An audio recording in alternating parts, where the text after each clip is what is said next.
Assalamualaikum warahmatullahi wabarakatuh. Apa kabar semuanya? Baik, alhamdulillah. Selamat datang di pembelajaran daring. Sebelum kita masuk ke pembelajaran daring, kita berdoa terlebih dahulu ya. Berdoa kita mulai. Berdoa selesai. Nah, sebelum kita ke pembelajaran daring, perkenalkan nama saya Ibu Listia Noviati, biasanya dipanggil dengan Ibu Novi. Di sini saya akan mengajarkan mata pelajaran kimia, khususnya bab perubahan materi. Sebelum ke perubahan materi, sampean harus tahu dulu apakah itu ilmu kimia. Ilmu kimia adalah cabang ilmu yang mempelajari tentang struktur, susunan, sifat, dan perubahan materi, serta energi yang menyertai perubahan materi tersebut. Di mana materi adalah segala sesuatu yang massa dan menempati ruang. Materi disebut juga dengan zat. Nah, wujud materi itu ada 3. Yang pertama adalah wujud gas. Contoh wujud gas bisa dilihat di sini. Udara yang kita hirup sehari-hari adalah wujud materi gas. Selain itu, asap kendaraan bermotor, asap pembakaran juga merupakan wujud materi gas. Yang kedua yaitu berwujud padat. Contohnya adalah batu, kerikil, besi, dan kayu. Wujud materi yang ketiga yaitu cair. Contohnya air, minyak, bensin, alkohol, dan lain sebagainya. Materi tersebut dapat mengalami perubahan. Perubahan materi ada 2. Yang pertama adalah perubahan fisika, yang kedua adalah perubahan kimia. Kita bahas satu-satu ya.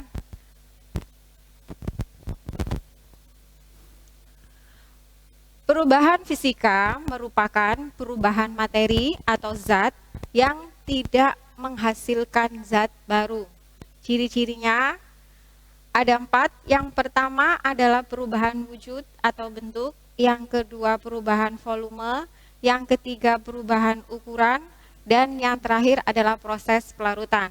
Di sini saya akan jelaskan satu persatu. Yang pertama perubahan wujud atau bentuk, contohnya. Nah, ini adalah contoh perubahan wujud atau bentuk. Es batu yang wujudnya padat berubah menjadi wujud cair. Di sini tidak menghasilkan sehingga es padat yang mencair merupakan perubahan fisika. Ciri-ciri yang kedua yaitu perubahan volume.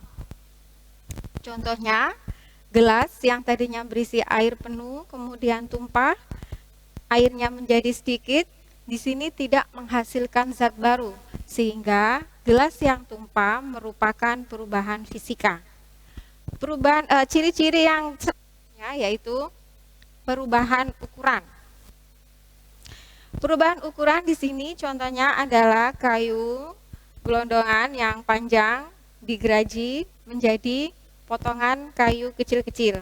Di sini juga tidak menghasilkan zat baru, sehingga perubahan kayu gelondongan menjadi potongan yang kecil karena geraji merupakan perubahan fisika. Ciri-ciri yang selanjutnya atau yang terakhir yaitu proses pelarutan. Contohnya di sini ada 2 gelas. Gelas yang pertama berisi garam dan air, kemudian dicampur. Di gelas kedua adalah larutan garam. Di sini tidak menghasilkan zat baru, rasanya asin. Jadi, proses pelarutan garam dan air menjadi larutan garam merupakan perubahan fisika. Setelah kita jelaskan tentang perubahan fisika, sekarang kita lanjut ke perubahan kimia. Perubahan kimia adalah perubahan materi atau zat yang menghasilkan zat baru. Ciri-cirinya yang pertama adalah perubahan suhu, terbentuknya gas, perubahan warna, rasa, dan bau, dan terbentuknya endapan. Di sini Ibu akan bahas satu-satu ya. Yang pertama yaitu perubahan suhu. Contoh dari perubahan suhu yaitu beras yang dimasak menjadi nasi. Di sini terjadi perubahan suhu menghasilkan zat baru.